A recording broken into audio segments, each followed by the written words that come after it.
Okay, if you're just joining us, we just got done with Chapter 1, in which quite a lot happened. We met astronomer Rick Stevenson, who discovered a new planet and built a spaceship and went there, and then was briefly incarcerated, but he challenged the king to a fist fight and won, thus becoming king of the planet that he himself had discovered mere weeks prior to that. And then in order to fit in better, he decided to change his name to Scar Scandal. And that was the first 3 pages. That's pretty much where we are, and we will now continue with the 1988 epic, The Dragon Brothers.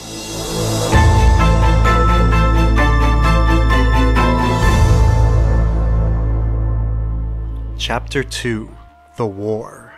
For a few months, Scar Scandal happily ruled half of Gals.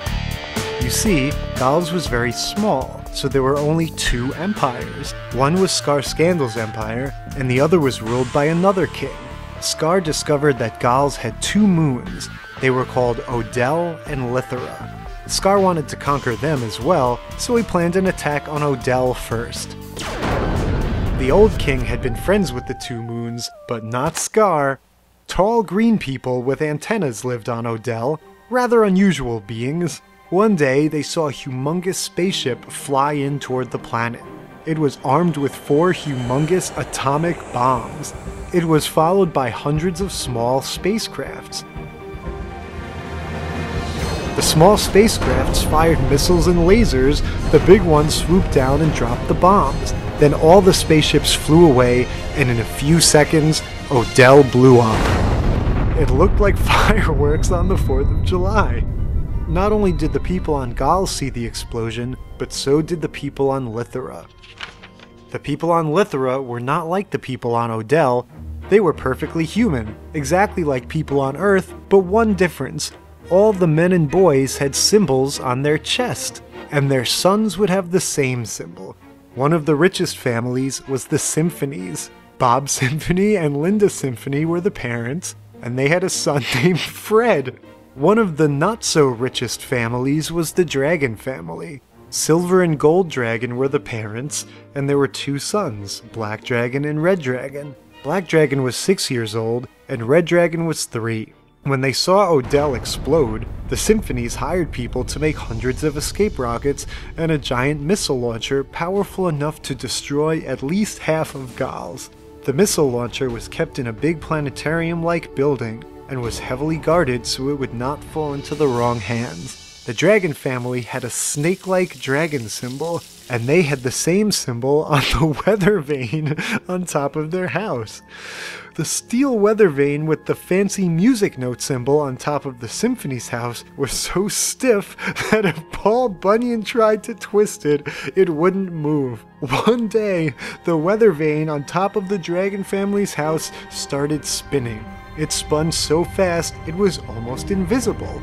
It can't just be a storm, thought Silver, Gold, and Black Dragon. Red Dragon, of course, was too young to know what was going on. It might be an attack, said Black Dragon.